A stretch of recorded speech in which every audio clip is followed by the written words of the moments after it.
Welcome to the Bozone. Hey, welcome back to the Bozone episode. Is that correct? 18? I think that's correct. Is that current? Are we currently on episode 18?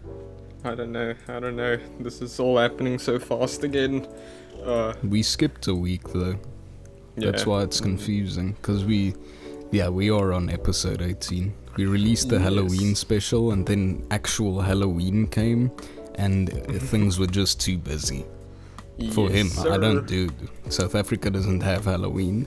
Yeah, I don't know what happened. Like, on the eve of the 31st, it was like, sun started going down, and all of a sudden, all of these little ghosts and ghouls started showing up outside my house. So, I had to start exercising some of those things. It's not safe to have them in the neighborhood, but yeah, so I'm back here. I'm alive. I made it through that night. Crazy night. I, Tristan, have survived, and then we have our co-host Zek, who, he's just there. I am there. I did not partake in the witching hour this year. Yeah, it was crazy. Would have loved it. I would have probably. I had my cross, some holy water, and I was just sitting at the door, like, bashing these demons' skulls in. I felt like Doom Guy. Let's get into something interesting, kind of philosophical, kind of existential. It's something I read about recently called the third man syndrome,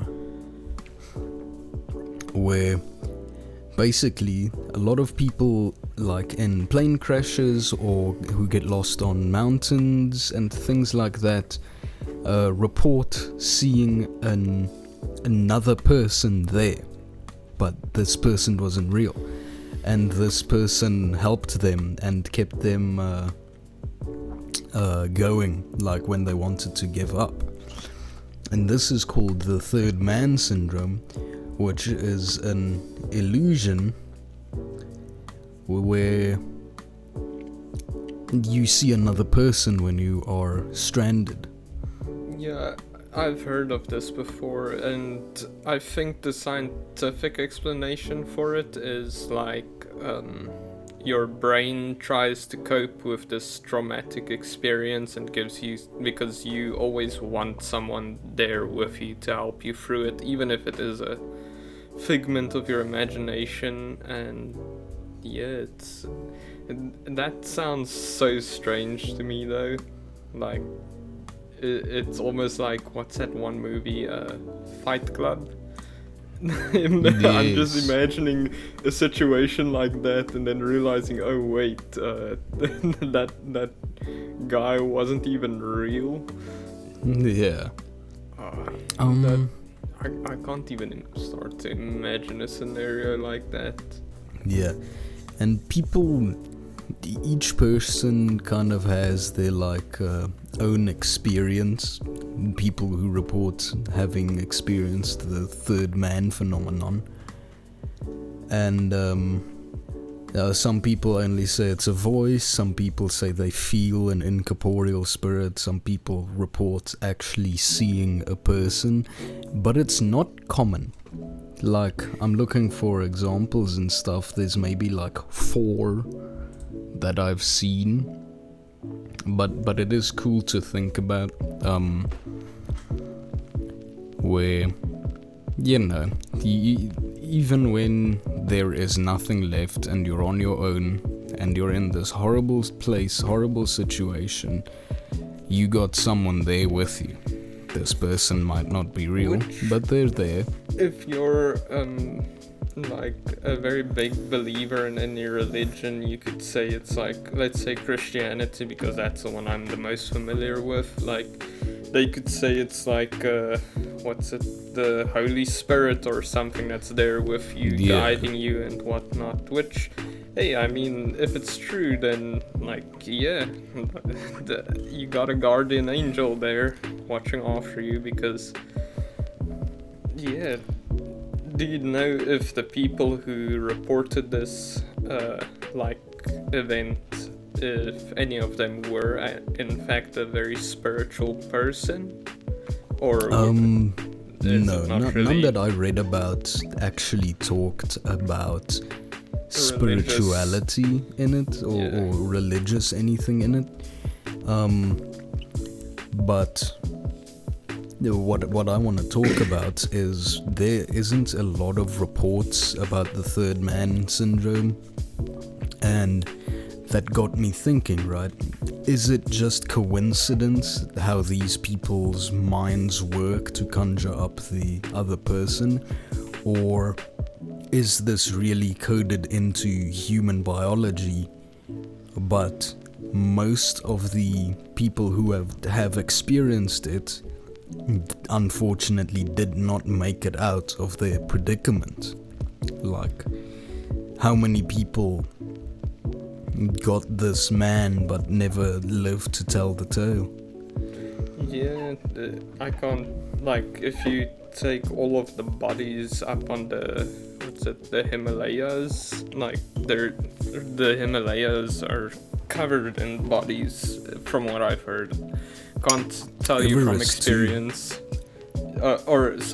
Everest's. I don't know where I fell off the bus with Himalayas. But yeah, Everest, sorry. So Everest is covered in bodies, and how many of those people didn't experience that as well? Okay, I just had to fact check myself, but it's because Mount Everest is part of the Himalayas. Oh, okay, yeah. That's why you're confused. Yeah, I'm not good with names, so even mountain names, like, I don't even know why I'm the one to introduce us. Like, I barely remember my name. It's because it's funny, because I have to do the welcome to the Bozone, and then I need you to do the rest. Which, like, any naming thing should not be left up to me. I could be, like, introducing the new president, and I'll be like, give up for President, sorry, what's this guy's name? Yeah, well, from the current polls, I know it is, as of recording this, it is election day, so vote counting will be starting soon.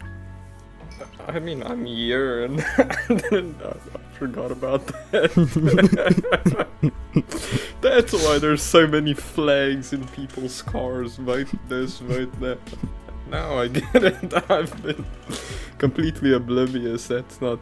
I was not even thinking about that, but yeah. But yeah, from current polls, I'm gonna say this in advance, because I'm pretty sure, I think by the time this episode is out, it would have been announced. So, congratulations, Bernie Sanders, on becoming president of the United States. No, not really.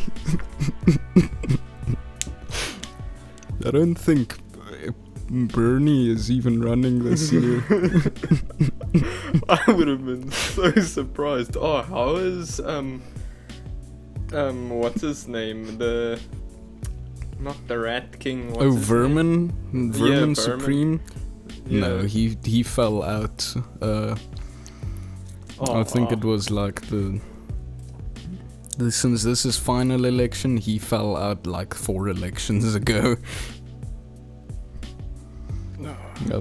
Unfortunately, Vermin Supreme is not president of the United States yet. Maybe next time. Hey, he's got my vote if I could vote. Yeah. But yeah, that's my question for the viewers this week. Is have you ever experienced the third man syndrome or phenomenon? Do you know someone who has? if you do, be sure to email us or leave a comment in the comment section and tell us about your experience. And if you think it's a bunch of crack, tell us about that too. So, I think, before we switch the topic now, I don't think every single person will experience it. Like, I think it's people who might have an underlying, like, maybe a little bit of, what's it called, like, not psychopathy, schizophrenia, maybe, because I'm sure a lot of people have like a slight bit of schizophrenia, even like an unnoticeable amount, until they get put in such a situation where their mental state might break down, and that's just what their brain does to cope. Yeah. So that might be it, and I don't know, it might just be something like that, and not that every person has it, but yeah, maybe it's just somebody that has some sort of, I don't want to say condition, but yeah, like some something mentally. Condition. It simply boils down to the fact that all humans experience stress and anxiety in different ways, and the brain has different ways to cope with it. Hey man, all I'm saying is I'm so what's it called, like, I love being alone so much that in that situation, if I started like experiencing someone else there in my mind, I would just be so annoyed, like, finally some peace and quiet, and then it's just like, oh man, fuck. Who's this bozo? Oh no, I would love for a situation where I'm like on my own, without like a care in the world. Maybe I might strand my boat on a remote island or something. Who knows? For legal reasons, that's a joke. No. Next time Tristan calls in from a remote island across the coast of Bali that's never been touched by human civilization. I'm here with my pet. Hopefully it's one of those islands that has like no snakes on it, but a whole bunch of like little pigs and bunnies and stuff, and I just have like pigs and bunnies all around me. What's that island? Isn't there like Snake Island, which is an island just covered in snakes? Most likely, yeah. Ilha de Quimanda Grande. I've got no idea if I pronounced that right, but it's in Brazil, or close to Brazil, and it is called Snake Island. Yeah, it's part of the Brazil territories. It's called Snake Island because it's covered in snakes. You might call it Snake Island, but I call it my worst nightmare. Yeah, no, I would not go there. Yeah. Covering just 43 hectares, or 106 acres, the island is home to between 2,000 and 4,000 highly venomous golden lancehead vipers, which can grow up to just over 2 feet in length. Yeah, no, I'm good. No, and then you get places like, what's it, I think New Zealand is one of the places with 0 snakes. New Zealand. Oh, really? Yeah, I don't think there is snakes on New Zealand. Yeah. Okay.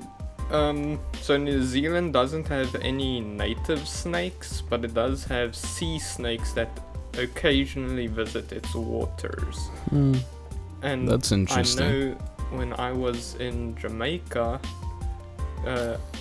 they also told me there's no snakes on Jamaica, but they could have lied to me. They lied to me.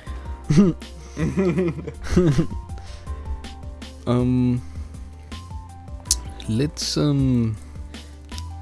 let's get into something current. Did you see that the Vatican unveiled its mascot for 2025? They got God and anime on their side. Oh yeah. I saw that. Oh, I love that. That's the Vatican got a cute little anime mascot called Luce, and she is supposed to represent like a little Catholic pilgrim with a little pilgrim staff and everything.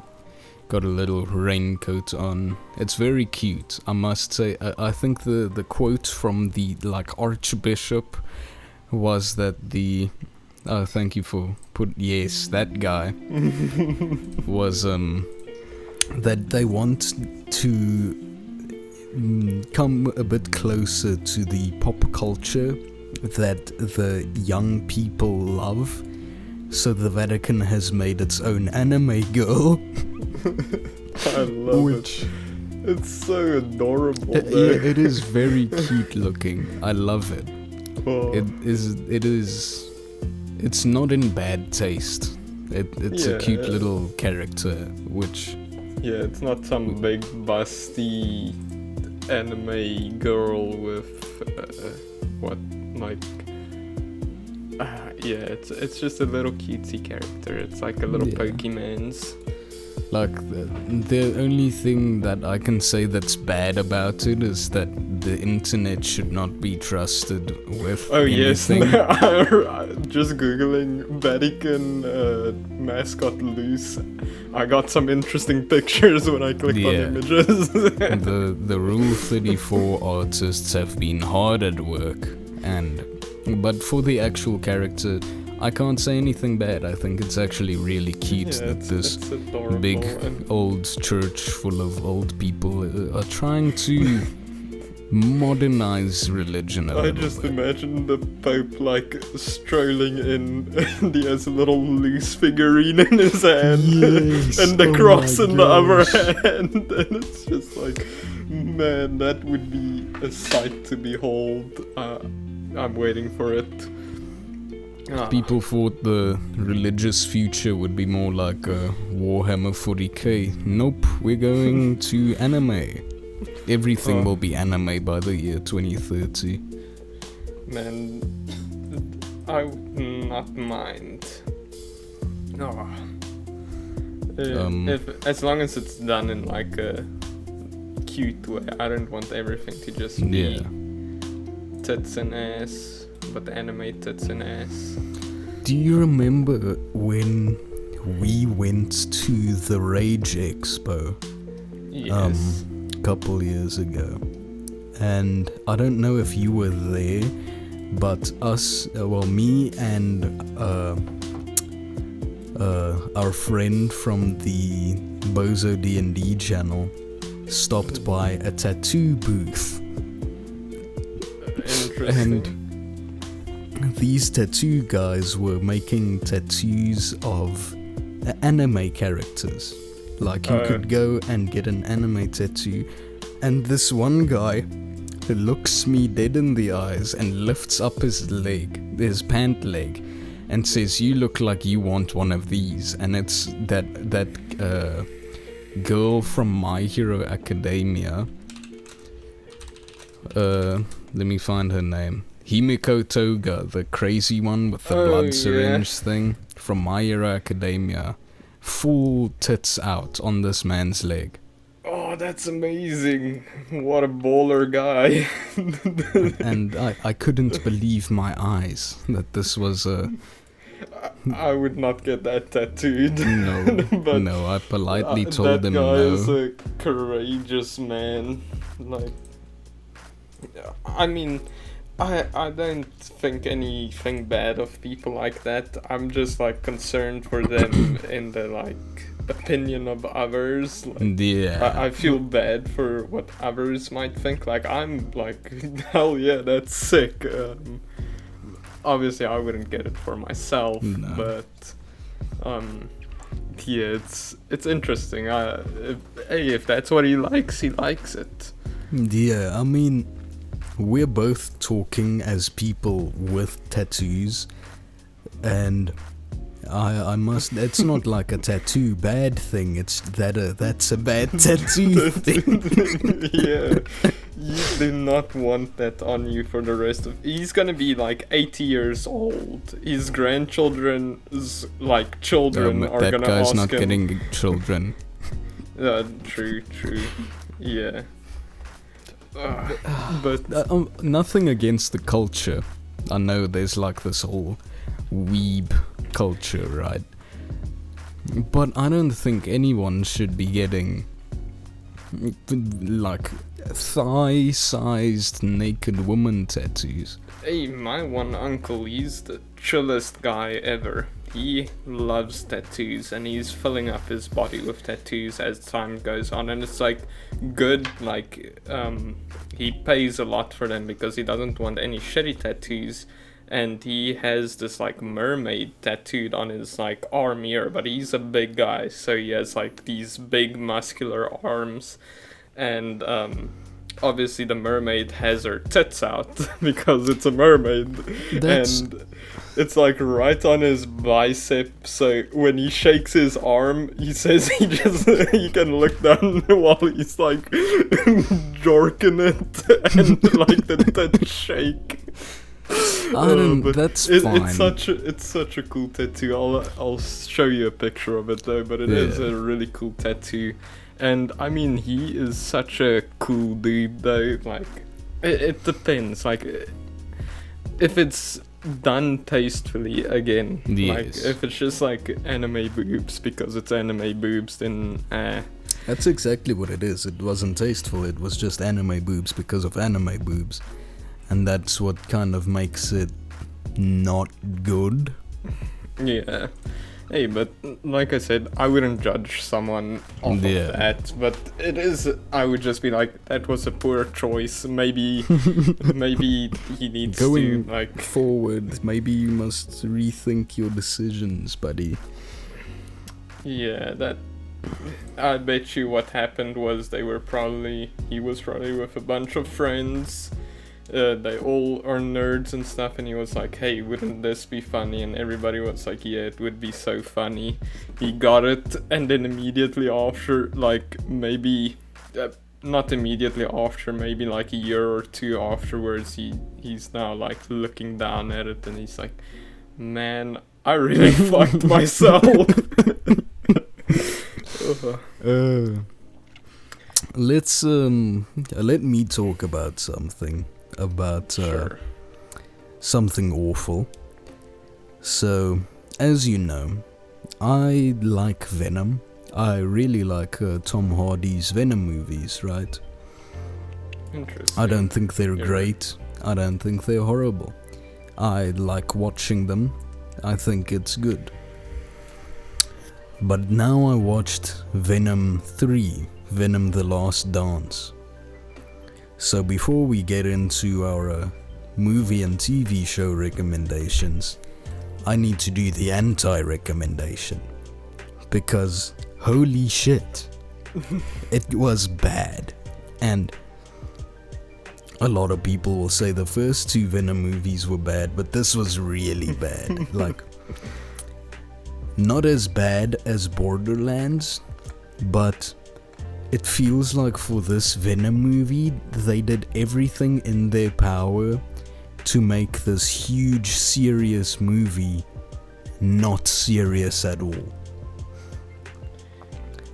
There is this constant gag where Eddie Brock loses his shoes because he's constantly fighting and he keeps losing his shoes. And it was funny for the first 3 times, but then they just kept doing it for the whole movie. The entire film, a major plot line was getting shoes for Eddie Brock. And it's so stupid. They had an actual choreographed dance sequence between Mrs. Cheng and Venom. And the ending was so dragged out. I'm not gonna spoil it, but it was stupid. And the whole thing where symbiotes kill their hosts unless they're a perfect match just got thrown out the window. They got bundled it up and punted it away.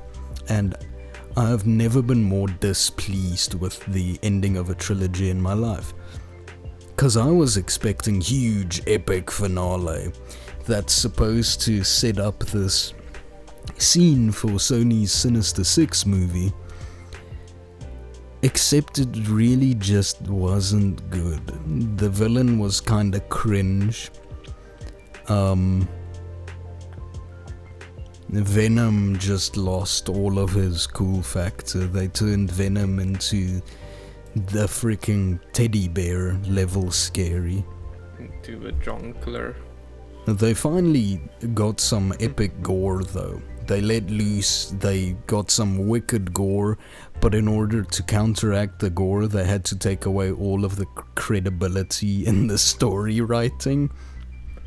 Yeah, I feel like it. I know it's not a Marvel movie, but a lot of things are taking inspiration from like the new Marvel stuff, and I feel like it's just another Marvel, like from what you're telling me, I was like, oh yeah, that sounds like any Marvel movie of the last like 5 years, where it's just like gags, it's not serious, there is some sort of plot, but it's like so just there to like do these like dumb little jokes and stuff in between, and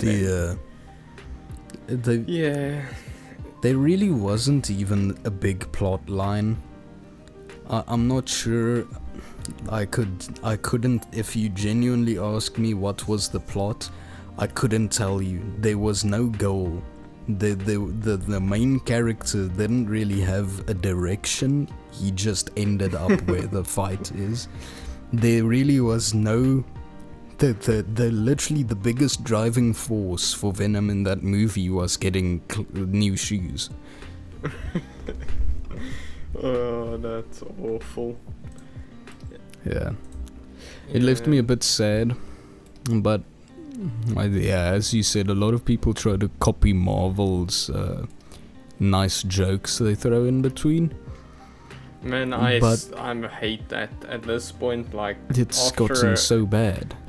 I want to say like Infinity War or Endgame, I don't know which one. Like, even those movies, they were good-ish, but I just couldn't anymore. Like, I think I tried watching what's the one with the guys, each one has their own powers and they fight against this like giant overlord Eternals thing.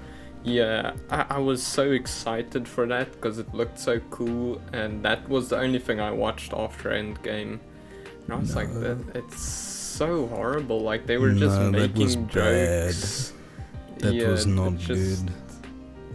There was nothing. And it was bad. Oh, I'm lying to you. Loki was so good. I don't know if there's Loki a second. Good. Yeah, Loki you need to watch the second season, man. Yeah, I still haven't watched the second season, but yeah, Loki was good. That's the only good thing that came after Endgame. And all of the movies these days are basically just a Marvel movie with a different color paint on it. That's why I'm always on the lookout for something new. But while we're on the topic of Marvel, have I ever told you about my favorite Marvel movie? No, tell me. Thor Ragnarok. Oh my god, really? That is the best Marvel movie ever. Because, I don't know, but Taika Waititi perfectly blended the humor with the serious plot line, and I think nobody else has managed to do it that good. That was... I'm just trying to make sure, because, man, Marvel is blended into one. Thor Ragnarok is the one where Thor's sister or something comes back, and he he goes to a different dimension where he finds It's the a different Hulk or some planet. shit. It's the Yeah, planet of and, Sakaar. and then Hulk's on there, and he's like, It's a friend from work. yeah, I can't even remember. I'm sorry. I'm gonna have to like just sit here and have you talk because I have nothing No, to that say was about it. that I movie. just like Thor Ragnarok. I think it's a great movie. Everyone, well, fuck every other Thor movie ever. Just Thor Ragnarok. Man, Iron Man. I know it's like the first Marvel movie, but man, Iron Man 1 and 2, I can't remember shit from 3 and 4. If there even no was a 4. 4. Oh, well, Iron Man 1 and 2, fucking banger movies. I love both of agree. them. I know They Iron are Man my 2 most- is like not as good as the first one, but Yes. Iron Man 2 is unequivocally like one of my favorite movies ever. Man, what was the villain's name? What's it? Whiplash. Yes. Yes, Man, such he a is cool so cool. villain, man. Yeah, I loved Iron Man. No, Both the of them. only thing I can't never remember liked what- about the Iron Man movies is for some reason they always made the villain just evil Iron Man at the end. Yeah, but it's fine. I don't mind it. It's still such good movies. And what villains are actually in the Iron Man comics? I don't fucking know, because I've never read them. Good point. They could have used Crimson Dynamo, which is just Russian Iron Man. You see, like, I'm sure all of Iron Man's enemies are some other gadget Pretty people. much.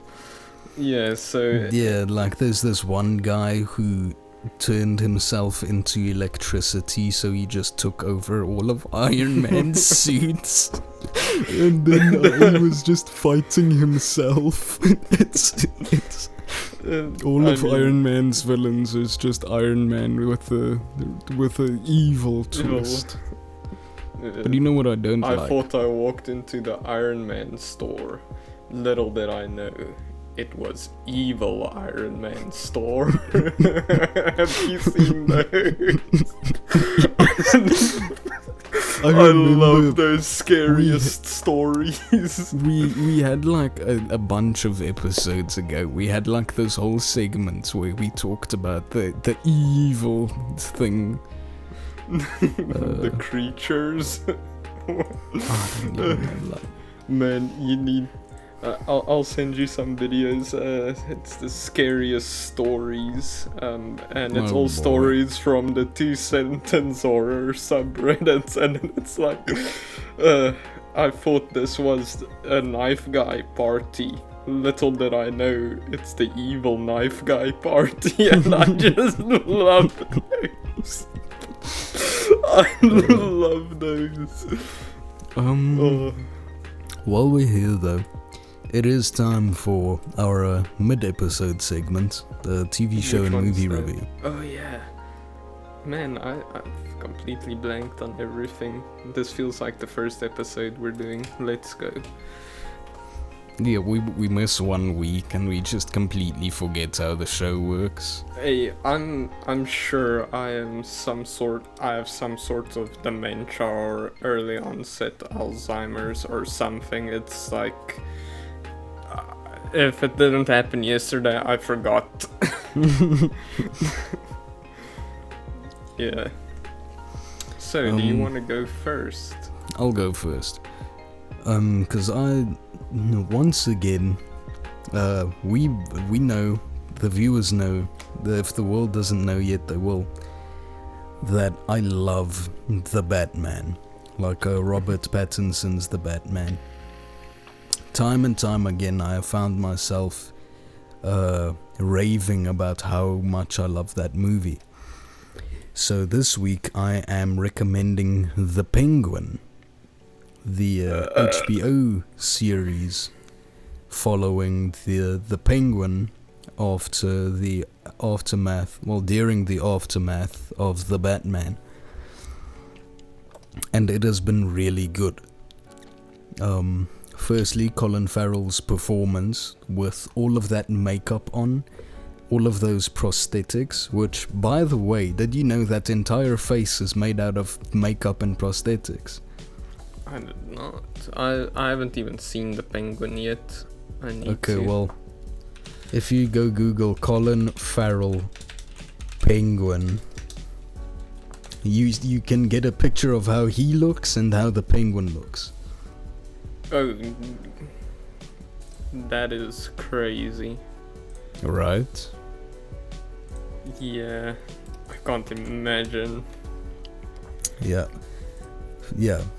Firstly, the actual makeup and prosthetics is amazing, because I didn't know it wasn't a real face. I just genuinely thought Colin Farrell let himself go. But it's not a real face. Firstly, that's amazing. Everything from the scars on his face to like his thinning hairline. And obviously Colin's acting is profoundly good. It's a very new spin on the penguin character, and I am loving it, because the show is really leaning into the penguin not being a huge crime boss, and more the penguin's roots, where he's this conniving, scheming little rat trying to swindle and convince and steal his way to the top.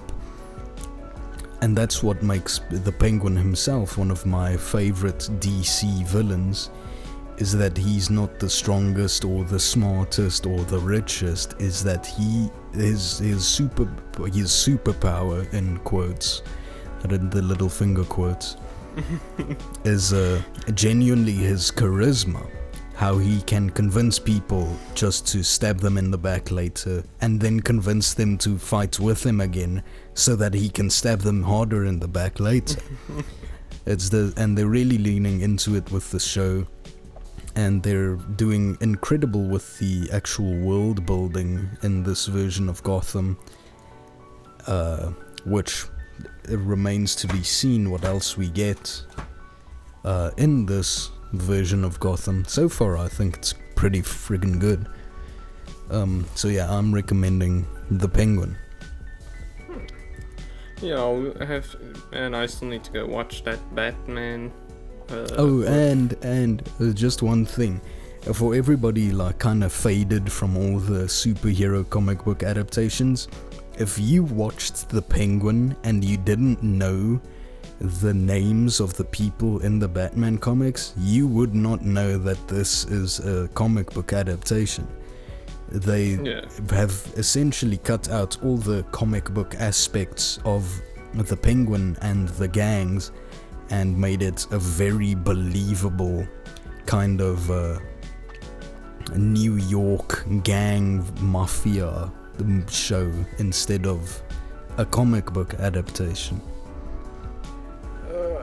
I have not watched any of that yet. I need to, but I'm gonna recommend something.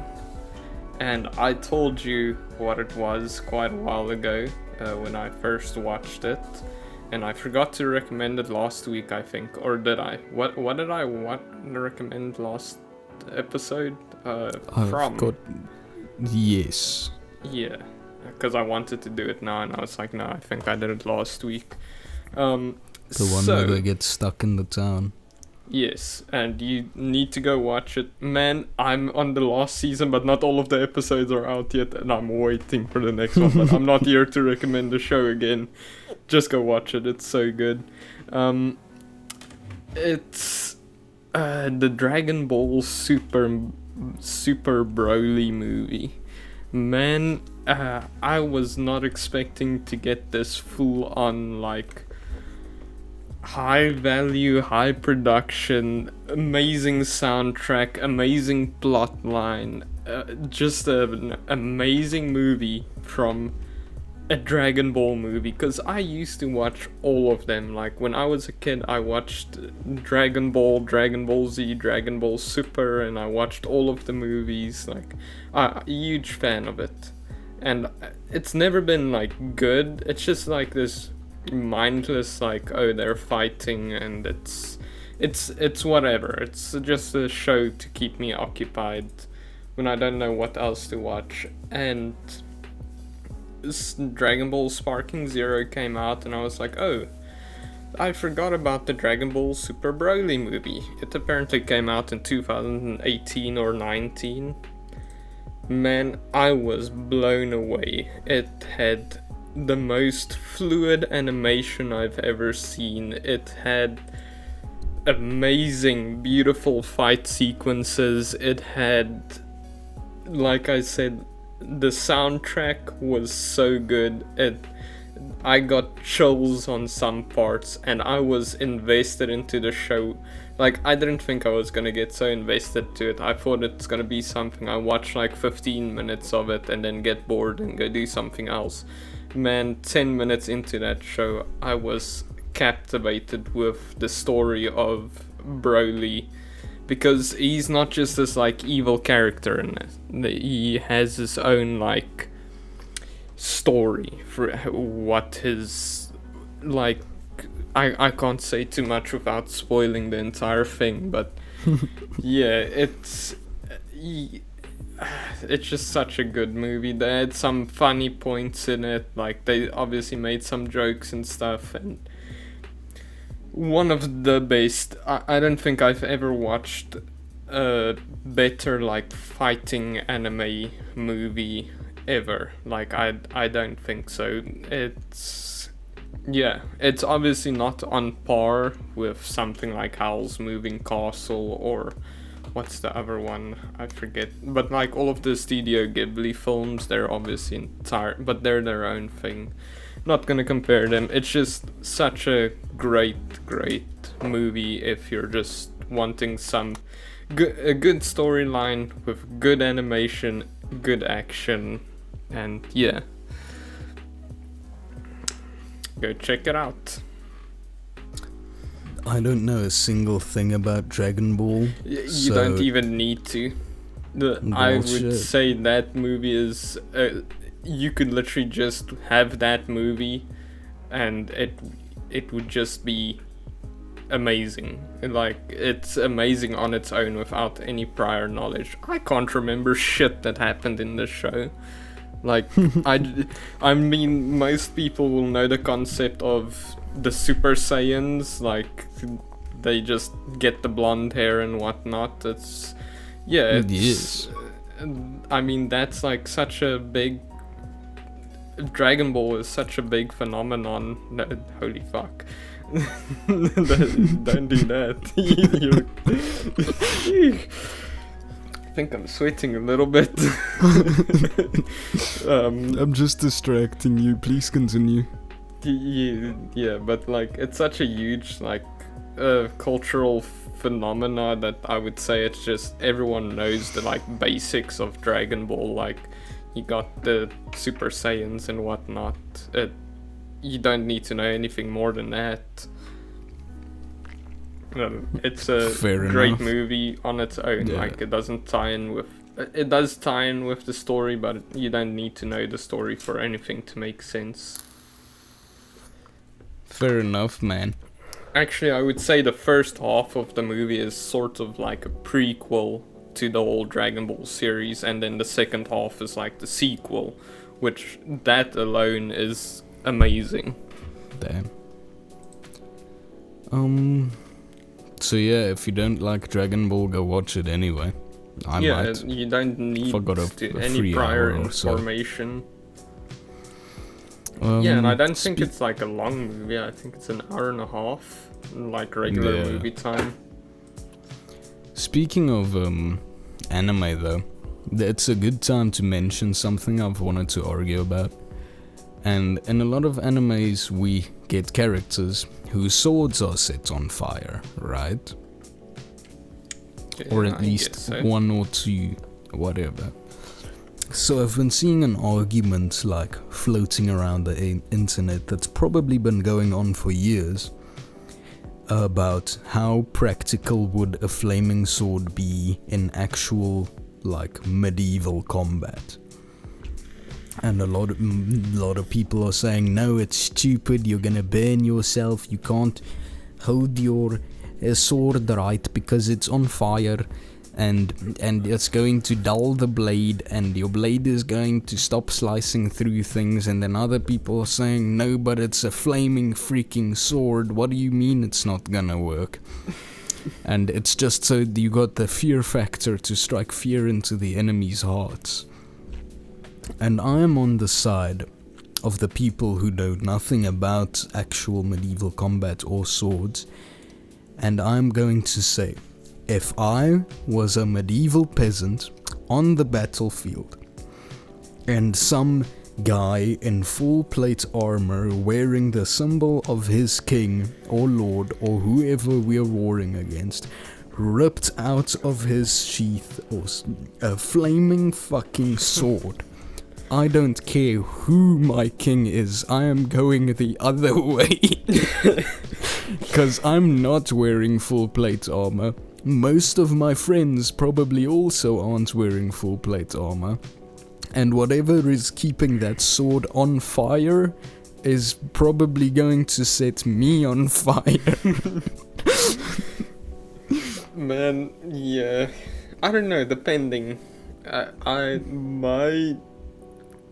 I can see how, like, if you are literally just dousing the sword in oil and setting it alight, I think that would not be very effective at all, because what is that gonna help? It's gonna burn your hand, it's not really gonna burn your enemies, because you have to get it to them and hold it to them for like quite a couple seconds and whatnot. That seems impractical, but there is a huge but. If it's like some sort of magical thing and these flames are like extremely hot or something and somehow doesn't burn your hand, then I think that's very, like, if you just unsheath it and it's immediately ablaze and it's just, then yeah, that's a very practical sword. Like if it's imbued with some sort of fire magic, yeah, but in real life, I don't, like, I'm gonna be sitting there watching the guy put oil on his sword and take a torch, struggle to light the torch with his little flint and steel, like, and then eventually when it's lit, it's like, oh, quickly dips it onto his sword, and now his sword is on fire. I'm gonna be like, man, that was so much effort. And in the time it took for him to do that, I could have just run over and stabbed the guy. Yes, in that case, then no for flaming sword. But if it's like some magical, mystical sword that burns so hot that it slices through steel like butter, then obviously that's my thing though. I don't care if the sword is dull as like a rubber dildo.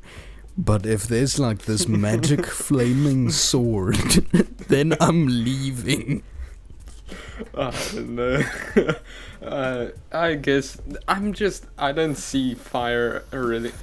I know this is weird, I work on a boat, but I'm not really afraid of fire.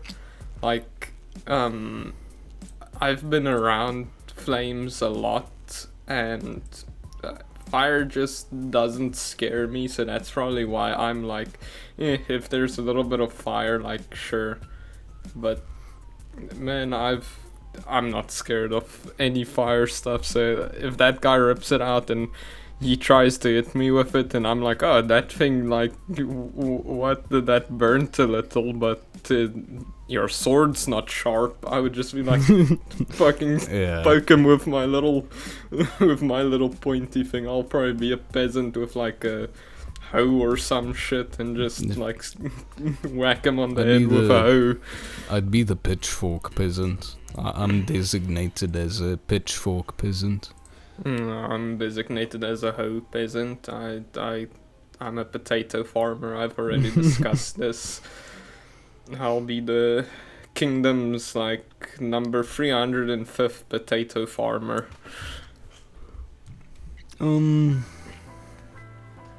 Man, I swear I had a follow-up topic for this, but I don't. I have something, but you're gonna hate it because we've been talking about AI every episode. Oh, right, I saw this. Okay, say what it's called. The organic AI. Okay, now I'm gonna call you silly, because organic and artificial is an oxymoron. So organic AI is just human. Organic intelligence is what we have. So how can you have organic artificial intelligence? No, that's the crazy part. No, that's the crazy part. So, researchers at this one company, I'm trying to look for the company's name now. I'll get it in a minute, but let me first tell you this. They have created a living, breathing brain, which they are using as server space. They have taught this brain, like, not just one, they can create plenty of them. They've at first experimented with it, like, it's like a human brain. I don't know what they use for it, but it literally is a human brain in a jar. Well, it's more of like this little petri dish thing. So it's organic. It is organic. And they've been using it as additional server space for a lot of people. Like, you can go and rent out these brain in a jar servers, because it takes up a whole lot less of electricity, because it creates its own electricity, basically. It has a much larger capacity than any of our, like, created, like, hard drives and whatnot. And also, they hooked this brain, this AI thing, up to like a game of, you know, those old games of ping pong with one of these, like, where they go like up and down, and up to a game of pong. And that thing, within 5 tries, figured out how to use the pong, like how to beat the game. And it wasn't like coded or anything. It's an organic system. Like, there's no coding involved. It literally is a brain. Like, it functions on its own. The researchers don't give any input to it other than, this is Pong, figure out how to play it. Like, or not even figure out, but they... Yeah, so it learned how to play Pong in 5 tries, where it took researchers on conventional AI to simulate like 15 million tries or something like that, until the AI could learn how to play Pong like normal AI. And then they were like, okay, since it can learn how to play Pong so quickly, they simulated a butterfly, and in a like field, they hooked the brain up, told the brain it is this butterfly, now do whatever you want. It learned how to use the wings on its own, it learned how to use the legs. They gave it like touch and sensory input so that the butterfly could actually feel the stuff in this like world they've created for it, and it is terrifying. And also there are a whole lot of ethical dilemmas, because this is the thing that this might actually be like eventually become a sentient, like, actual life form with its amount of learning.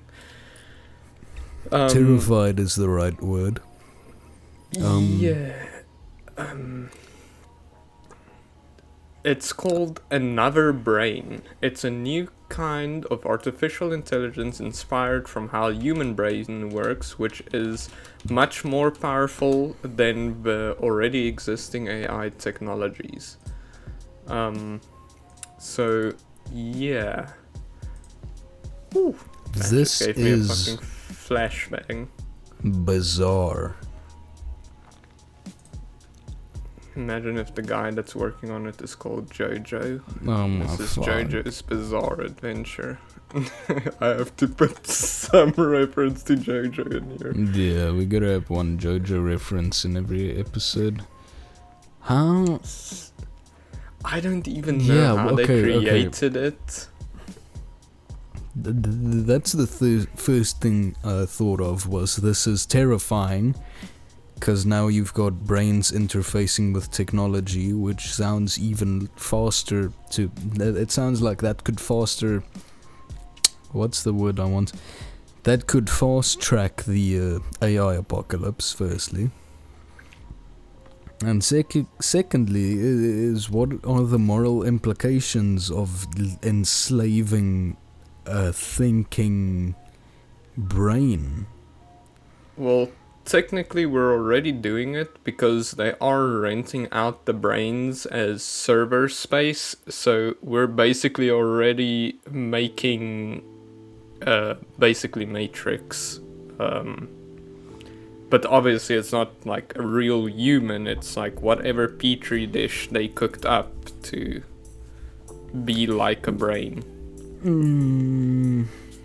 How bizarre. I I'll didn't send think you we'd be leaning this far into cyberpunk in one episode, but it would be a very strange and yet interesting way for technology to develop if in a few years, instead of buying SSDs, we could buy these brains and just plug it into the computer and have that store my video games. We could host the Bozone files that we record, put it on an actual brain. I'll find that video that I watched on it. It's like a 10-minute long video or something. Because, my memory is shit, so I'll have you watch it, and then next episode we can discuss this subject further.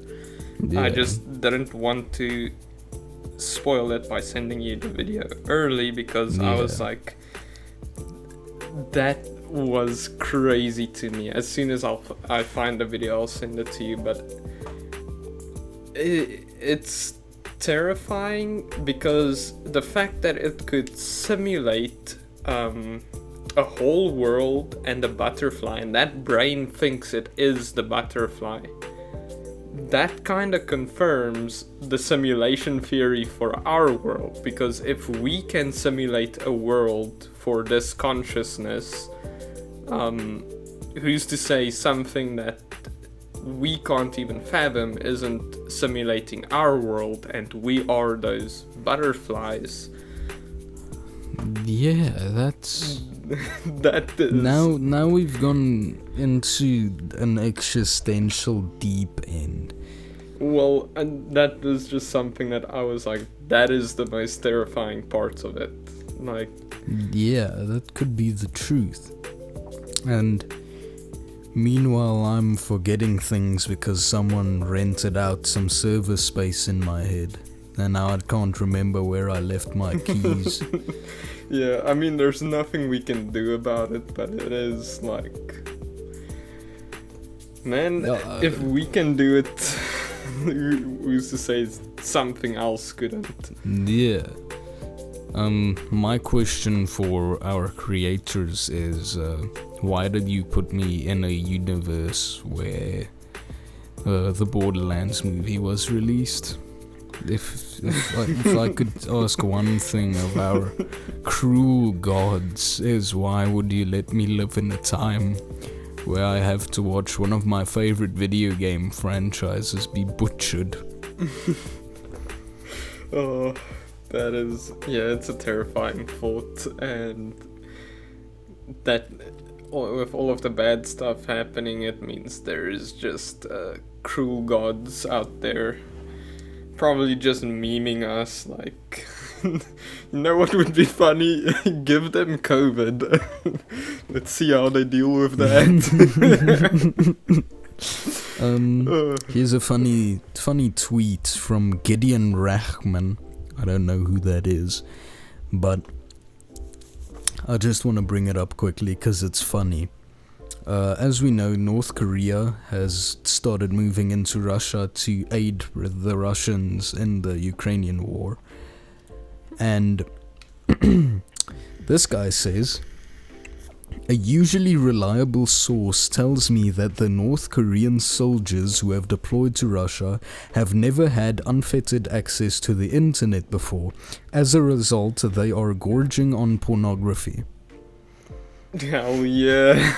So the North Korean soldiers have stopped training and fighting the war because all of them are now addicted to porn. Oh yeah. What more could we have hoped for? That's beautiful. That's how we're gonna win the war. We should just start sending North Korea like porn, and that's how we'll win the war. Man, I can't imagine what it's like living in North Korea.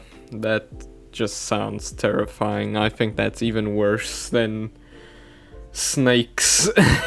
Like just being controlled every aspect of your life. Yeah. No, that's horrible. We'll get into the ethical dilemma that is North Korea on a different episode though.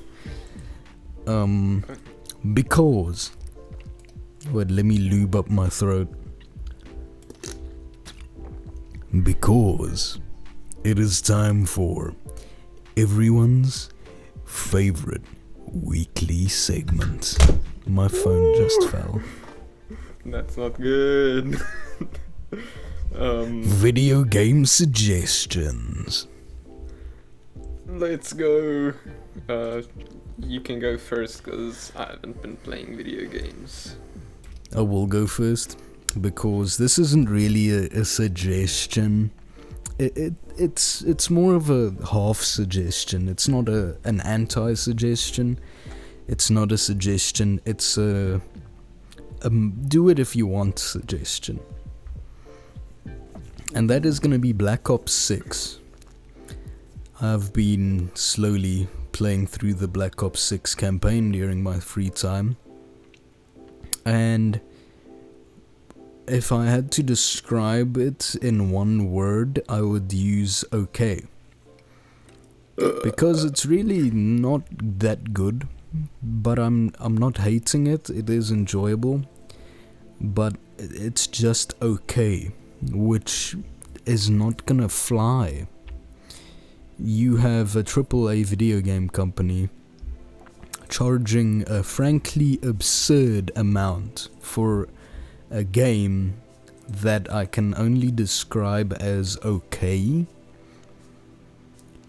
They have spent thousands and thousands of hours of people's lives and millions of dollars making this video game, and the best I have to say about it is I don't hate it. But it does look like they want to innovate. It does look like they are moving away from the same old Call of Duty copy-paste design, and they are trying some new things. For one thing that I do like is they give you options now. There in the campaign there are different routes you can take. You can a bit control your own path a bit more, which is always good. I love video games that give you a bit of creative freedom to do your own thing. But they just didn't do it as well as they should have. There are a million things, from the open world mission to the missions where you can make your own decisions, where the main missions are too short, or the ones where you can make your own decisions, that's like the main focus of the mission, and then it's done. I want to give them props. I want to give Activision and Treyarch props for trying, but at the same time, you're a AAA video game company worth millions and millions of dollars. I don't think you deserve to be given a high five for trying. I think they should be worlds ahead of where they are now. And it's kind of bittersweet to say that the game was just okay. Haven't played the zombies yet though. I will report on the zombies separately, because in my experience zombies is always fun. But that concludes Black Ops 6. I have a quick question for you. Is that just the campaign, or is that the multiplayer included? Just the campaign. I have not touched the multiplayer. I have no interest in the multiplayer. I don't need to touch the multiplayer, because I know it's going to be the same old Black Ops Call of Duty multiplayer. And that's the problem. They are literally just making that game. They don't care about the campaign anymore. They care about the multiplayer, because that's what's gonna bring them money and keep players playing the game. So the multiplayer is where they put in most of their resources. But then they should just stop making campaigns, because I get the game because I want to play the campaign, because I used to love Call of Duty campaigns. One thing I will say though is the Omni movement is fun. It still feels like I'm tripping over my feet trying to really control it. It's not as fluidly mindless as every other control for Call of Duty is now, because I've been playing first-person shooters for fucking 10 years, since I was but a young boy. But the Omni movement I like. I want more of that, where you can move more freely. It reminds me of Doom in a sense. Yeah, I haven't tried the game and I likely won't, but yeah, thank you for that suggestion. I'm gonna give some suggestion that you are gonna hate, but I've been finding myself enjoying this game. You really wanna hate me today, don't you? You really want me to hate this episode? Yes, so, War Thunder. No. Man, it might be a pay-to-win game. I hate that aspect of it, but it is...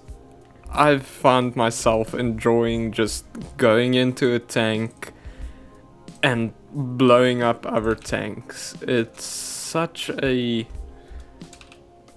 It's just what it is. You're a tank. You blow up other tanks. It's fun to like see the progress like go up and fighting through the ages. Like, you start out, unless you like obviously pay to win and you unlock like all of the tanks immediately, you start out with like tanks that they had in like World War One. And it's basically just a jeep with a little freaking gunner on top or some shit.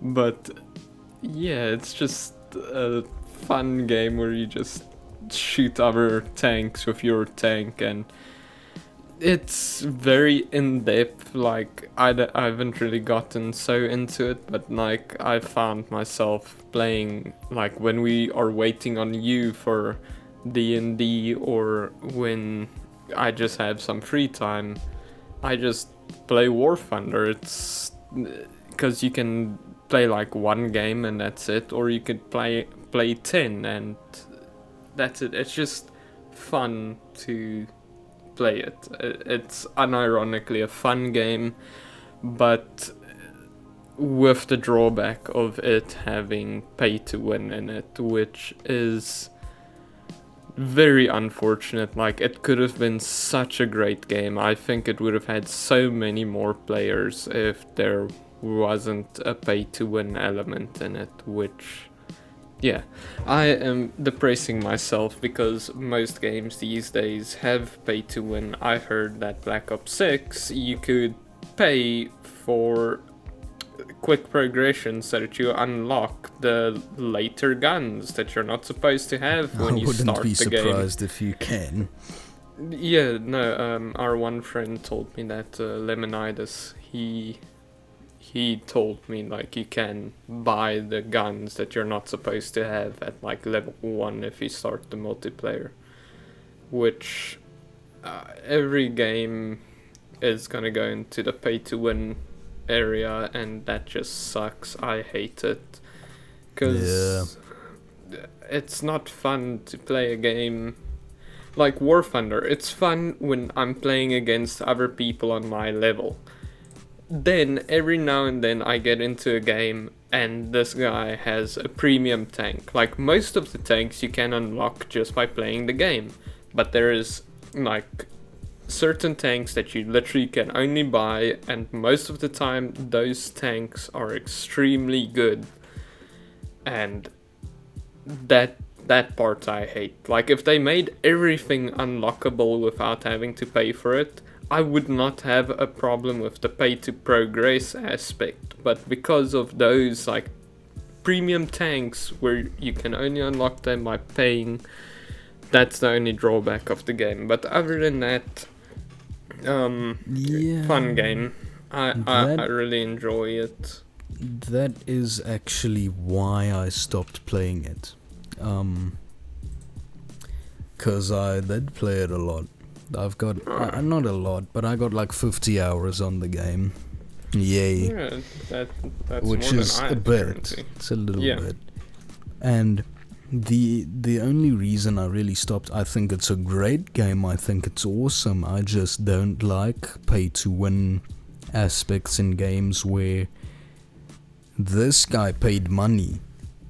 Now he has something that I cannot get unless I pay money too. Yeah. Like I in wouldn't Warframe, I don't care because firstly it's not PvP, so whatever. Yeah. And secondly because I can just get the thing by playing the game. But in War Thunder, that's simply not an option. Yeah, it's very unfortunate that is the case. But if you most people are like us, like they don't pay to win. Like I've played many games where I've just played, I didn't even see a premium tank. But there have been some games where I wanted to shoot myself with a 44 caliber revolver through the mouth because this one guy is literally destroying our entire team because he has a premium tank. But yes, it's truly is a fun game at its core. Yes. But yeah, that's my suggestion. And I think it's funny the amount of times a War Thunder player has leaked classified military documents in order to get the tank balanced in game. I love it. From what I've seen, a lot of the tanks are very accurate to what they are in real life. So, if you think there's a balancing issue, that's likely because the tanks were bad back then. Like the American tanks of World War I, they were ass. Like I was like crying playing the USA faction. But obviously right now they are one of the world's superpowers, so their tanks are some of the best. They're everything, man. But we'll talk about US military geopolitics in a later episode. I got some graphs and some figures that will blow your mind. Oh. What, like there's like 22 guns per US citizen in the country, some shit like that. No, specifically like the military thing here, right off the top of my head. I think it was, did you know in NATO, Turkey has the second most military aircraft? They've got about like 1,300. Do you know who's first? No, tell me. It's the United States of America I with thought 12,000 more. Oh, Jesus. Yeah, I thought you were gonna throw a curveball here and tell me it's something like Istanbul. I know Istanbul is the capital of of Turkey, or like Nigeria or some shit. Yeah, Istanbul is the capital of Turkey, not Constantinople. It is now Istanbul. Not Constantinople. I love it. And on that note, please don't forget to like and subscribe, and remember that it's not Constantinople, it's now Istanbul. Yeah, links and stuff if you want to give it to them. You can find us on YouTube and Spotify as The Bozone. You can find us on Twitter or X and Instagram and Reddit as The Bozone. You can find us at our email at legitbozone@gmail.com. And if you find us in our houses, please have mercy. Alright, thank you for watching this episode of The Bozone. Love you all. Goodbye.